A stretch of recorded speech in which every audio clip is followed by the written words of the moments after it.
Hello everyone and welcome to my channel. Thanks for tuning in this week for the Coach's Corner. Before I move any further, if you have not subscribed to my channel, can you please do that? And if you like this video, please be sure to click like. If you would like to know more information about this week's topic, you can check out my blog at xjonespennies.blogspot.com. And if you would like to contact me, you can contact me via my website at xjonesconsulting.weebly.com. So this week's topic of the Coach's Corner, it is a make or break, okay? It is scaffolding. So scaffolding can be the difference between students being able to accomplish a task or understanding a skill versus being completely confused for the rest of a school year. Scaffolding can be the difference between having a calm, well-managed classroom versus one in which you may see a lot of behaviors that you aren't too pleased with. Because scaffolding is really a means by which you determine how students are going to be able to accomplish the task that you've set out for them, and then you actually make it something that is attainable for them. So when things are not scaffolded well, students tend to either, like I said, they don't understand what they're supposed to be doing and they just are kind of there, or they'll act out with their behavior because they're just confused about what they're supposed to be doing. So this week we're really going to focus in on the process itself, and hopefully you'll find this helpful. So I've identified 4 steps to follow when you are trying to scaffold. And just like with other video, this is my setup. Right now, my notes are up here, so I may look up to see, well, I will look up to see my notes. So that's what I'm looking up for, because my notes are above as opposed to right in front of me. So the first thing, review your ultimate goal. So what is it that you want your students to learn? So my running example is going to be writing an essay. So as an example, you may want your students to be able to write an essay about whatever topic it is that you want them to write about. Okay. After you've established that goal, then you can move on to step 2.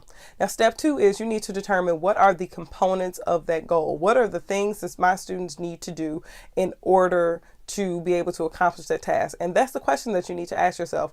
What do the kids need to be able to do? What do they need to be able to know in order to accomplish this task? What are questions that my students may ask me? That's a question I would ask myself all the time as I was planning. What will my students ask me once I present this? And that would help me tweak. Okay, so if we're talking about an essay, you might say, well, in order to write an essay, my students are going to need to know the components of an essay. Okay, they need to know about introductions, body paragraphs, and conclusions. So now we can move on to step 3. Step 3 is looking for the subcomponents of those components. So yes, I know I want my students to write an essay. Yes, I know I need them to write introductions, body paragraphs, and conclusions. But now I need to break that down even further. So when I think about an introduction, what are the components of an introduction? Well, I have attention grabbers. I have the connectors which are supporting my attention grabbers. I have a thesis statement. So now I've broken it down even further. And this is actually a step that you repeat and repeat again until you've gotten to the point where you're at that basic level and you know that you can't go any further, and now there shouldn't be any questions. Okay, so like with introductions, now I'm like, well, I need these kids to be able to write thesis statements. So now I need to talk about how to write a thesis statement.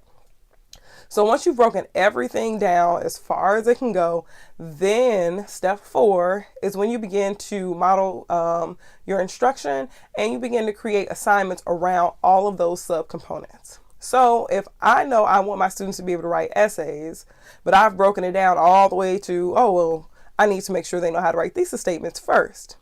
I know that I need to either present a mini lesson around it, or I may need to provide whole group instruction around it.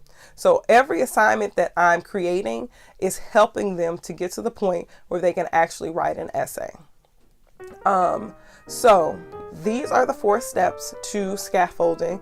Like I said, scaffolding itself is not, it doesn't have a ton of steps to it. It's just really tedious in breaking it down and breaking it down and breaking it down again. And that's something that sometimes we forget to do. But you have to make sure that you break it down as far as it can go, because you want your students to understand what's going on. So if you want those 4 steps again, they are: number 1, identify what is their main task, the main thing that they need to be able to do. Number 2, what are the components of that main task? Number 3, what are the subcomponents of the components? And you actually repeat step 3. Are there subcomponents to the subcomponents? If there are, then you need to identify those. And step 4, now begin creating assignments that support your students around learning all of those components so that they can ultimately give you whatever it is that you need them to do in the end. So, thanks for tuning in this week. This one was another brief one.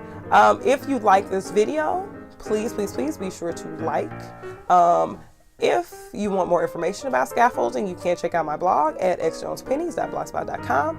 And if you would like to contact me about scaffolding, perhaps a specific assignment you need to scaffold around, or a unit that you would like to support with scaffolding, you can contact me via my website at xjonesconsulting.weebly.com. Have a great day, and I'll see you next week. Hey! Interested in learning more or having me work with your school or organization? See the details section below for contact information. Again, thanks for watching.